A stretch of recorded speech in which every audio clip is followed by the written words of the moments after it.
Hello everyone, it's Don and Don back with the next progress report on the War Corsair. Alright, I spent the last 2 days trying to get this thing all back together. Today I spent some time cleaning it up, basically gave it a, used a DA sander with a white Scotch-Brite cloth and some, a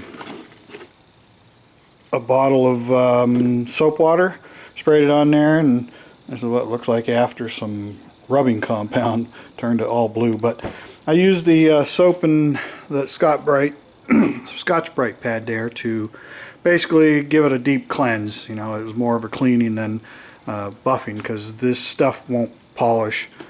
It'll kind of polish, but it won't sand, it won't scratch, so it won't remove any scuffs and scrapes. Light scuffs and stuff it'll take out. And then after I did that, then I broke out the rubbing compound and hit the spots in the tail area here to kind of get rid of some of the light sanding before. It blended in, but it's going to take more effort than I wanted to put into it. So it's essentially clean. And I see you got probably noticed these things. I'm going to try and mount the wings right there. So these two bolts are the same as these two bolts, and the same up there.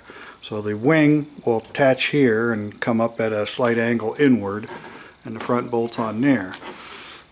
This one's real high because of the wing curvature down and such, but these are drawn in a CAD program. So basically I had to find the reference point from this bottom one here to this bottom one here. This one is actually 7/8 inch lower than this one. So all 4 holes, these 2 holes were drilled or drawn, and these 2 holes were all drawn in one plane. And then I took and swung them with a rotate procedure to rotate them up to give me enough clearance here, because once the wing bolt's on here, the top skin is going to be, you know, pretty much like this. So it's a big enough gap. But this one here, just because of the curve of the wing, it's hard to show with this wide angle, not a wide angle camera, that baby really sticks up. But they're in perfect alignment that the wing should bolt come right down on. And the idea is I'll put these on the wings first, and then bring it over, slip in the bottom bolt on each one, and then pick it up and then pin the top 2. That'll be the easiest way. You know, trying to hold the wing up here to put onto this would be a royal pain. So I'll take these off, attach them to the wing, bring it over, slide it over, and attach the bottom holes, and then pick the wing up and then attach the top holes. What I may end up doing, the back one's not too bad, but this is just 3/4 inch plywood.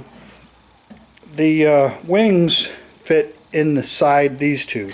The 2 straps in the wing fit inside of this, but they'll be attached here, so they're a little narrower on the wing. So it's close enough, I might be able to put a washer in there. I'm not too concerned about spacers in this.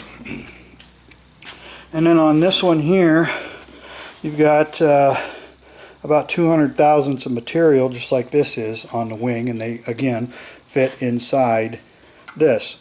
So what I may end up doing here is get some shorter 3/8 inch bolts, big washer, and bolt them solid, you know, up here and there. That'll hold it in the front. And then the back one should be okay, but it should be good enough just for a 45-minute trip one way. Just take my time, but the wings will fold up kind of just like the real ones did at that angle. It's about, see, it's 115 degrees, so that's about 25-degree angle, I guess. 25 is 115. So I'll do that tomorrow. I can't put them on in here because my ceiling's not high enough. Those wings are about 6.5 foot tall, and 6.5 foot tall will put it in the ceiling. Plus my door is only 7 foot tall there, so it's not going to go out, so they have to be pulled outside. Alright, then the last thing you saw me working on was finishing up this oil pan. And what I ended up doing, I don't know if I did it in the last video or not, but the fitting that was going to be on the bottom was going to be a problem. It was coming out, this stretch of push lock was too long, and it's going to be right in the bottom of this, and the hose was going to come down around here, so it didn't work. So I ended up making another bung and welded it in the back end. This is the pickup tube that goes right directly into the oil pump, and then I just put a plug in there, so that will be my oil drain now. I got this kind of run up out of the way, went and got an oil filter, put that in. I dumped in the 5 quarts of 2050 weight. I got this Valvoline VR1, which is their race formula, but it's not a synthetic, and you can tell it smells like conventional oil too. So that's the only thing they had at Walmart. I went up there the day before, Saturday, and was looking at it, and the Valvoline high mileage they do carry in a 2050, and they had one there Saturday when I stopped, but I didn't buy it. So I went back up the other day, and they didn't have any more. It was gone, and that was the only 2 quarts of. There was another, I think, Walmart brand, that Tech brand they sell in a 2050, but I wouldn't buy that cheap stuff. So I got the hoses all done, PCV valves all done. A couple people had mentioned, hey, what about a 45 or a 90 degree fitting on this connection here instead of going straight back where it was hitting here on the other side. I just put a 90 in there, put it out at an angle and run it through here, and then tied it into this valve cover here with a T over to that valve cover. And then I did get that fitting out. I took like a 1/4 inch drill and slowly worked my way down through until I had over a 1/2 inch drilled, and then I drilled it out to a 5/16, and then I threaded it for a 3/8 inch rod, and then I screwed the rod in there, put a nut on it, jammed it, and then I put a deep well socket over it that would fit around the base of this plug, put it on there, put a washer on it, and took a nut on top of the stud and just cranked it and just pulled it right out like a bearing puller. And then now it's hooked up back here with a 90 degree elbow on the bottom, if you can make that out. Those are brass fittings. So that's the PCV vent that will pull the fumes out. So now fresh air will enter through here, go down into the block, mix with the combustion gases from blow-by, and be drawn out through here to the PCV. And it's essentially a closed system other than fresh air entering here. And when you're up at like wide open throttle, there really isn't any vacuum on the intake because you're wide open throttle, low load, very low vacuum, so you're not really pulling any air up into there. And it's because of the pistons pulsing inside, that PCV valve is just constantly, chattering on off. So I think that's everything. I haven't even checked to see how my dipstick reading is. That sucker is right on the top hole exactly. Perfect. 5 quarts. So and it hasn't run yet, so that'll go down. I did pre-fill the oil filter, but the galleys and such in the block are going to fill up with a little more oil, so that would be the highest you would ever see that thing. And then also, if you can see it, I safety wired this, so this can't move. It's solid now. It's not going anywhere. Some person was concerned about this hose, this O2 sensor wiring. I'm going to tie wrap it up in here, and I'll tie wrap it up in here once I'm happy with everything. But right now it's ready to pull outside and fire up. See how it runs. Just got to hook the battery up. Gas tank's on. I got about 2 gallons of gas in there. Everything's hooked up. It's just temporarily hooked up. And I ended up got the fuel pump mounted back to its original position before I made the oil tank. Again, the hose comes out here, but I'm not going to keep that location. I'll probably bring it down closer to here. And I may or may not use rubber hose because I don't have a bulkhead fitting with a nipple on each end to pass through the firewall. I have one for AN hoses. And then also you notice I took the can off and I put it back the way it was before because it worked beautiful before, but with the pressurizing the motor to blow the oil up into the tank, that was causing it to leak. So I haven't tried it yet, but I'm going to put it back to this method because that worked perfect before. So I'll run it and see if it still leaks. It's still dripping. It's run down the prop and drips on the floor there. So, but the idea is just get her together so I can get her up to the fly-in Saturday. So I'm going to try, and it's not supposed to rain, I don't think, tomorrow. I can get this thing out and see about getting it up on the shelf. I'm not going to bother trying to modify the trailer. I'm just flat running out of time. I still got to get a hold of the flight school owner down there and see if he'll let me bring it up like tomorrow afternoon, evening, to put it together and keep it in his hangar overnight, and then in the morning I'll taxi it over to the fly-in ramp area and be on display with everything else. And then when I'm done, I can take it back over, and then me and my friend, if he goes, will tear it apart, put it back on the trailer, and bring her home that same night. And then I'll bring her back in here. So it essentially will only be gone one night if I do it. If not, if I can't get it over there tomorrow night at the latest, then I'll probably just take it down in the morning. Again, I'll take it over to the flight school to assemble it where nobody's going to be around to bother me while I'm trying to put it together. I'm just basically got to put the bolts in and snug them. I don't have to tighten anything up. Hook up the aileron, the flaps, so they're not hanging, and then I should be able to fire it up and taxi it around so that people see it coming around and parking, who's ever there. So, but I think that's it. Everything is done. This is finished.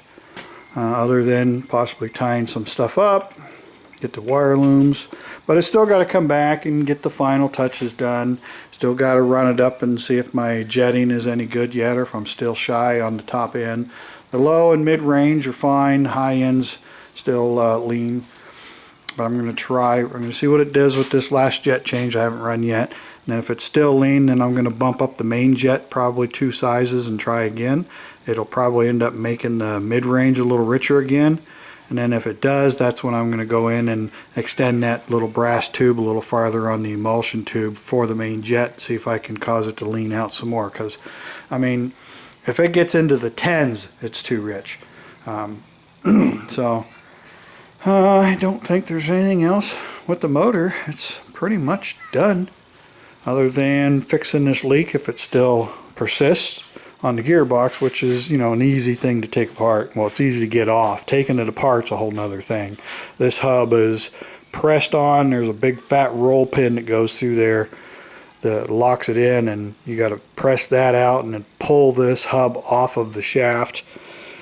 And there's a seal there and a bearing in there, a Timken roller flat thrust bearing. Then you got 2 big fat bearings in there.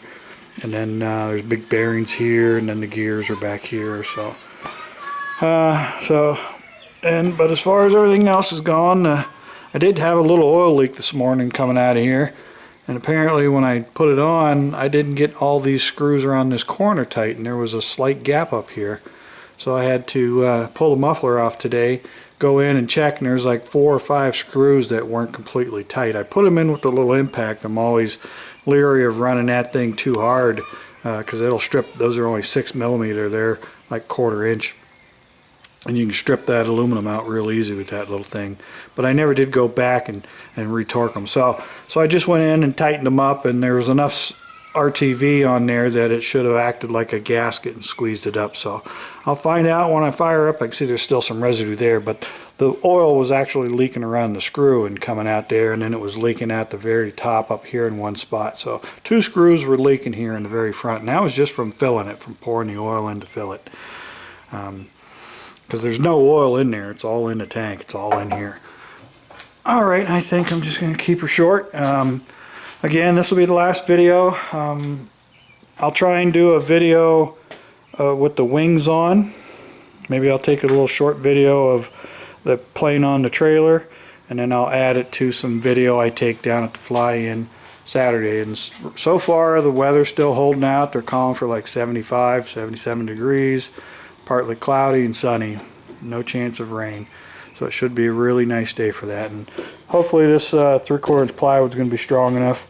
After I get the wing on and get it all locked in tight, we'll see how it feels, but we'll just take our time getting down there. There's no rush getting down there. But that'll be pretty neat. It'll be a lot easier than trying to stack those wings underneath the fuselage and strap them down to the trailer with blankets and tie downs and whole 9 yards. So, alright, I guess that's going to do her. It's already got to be 7:30.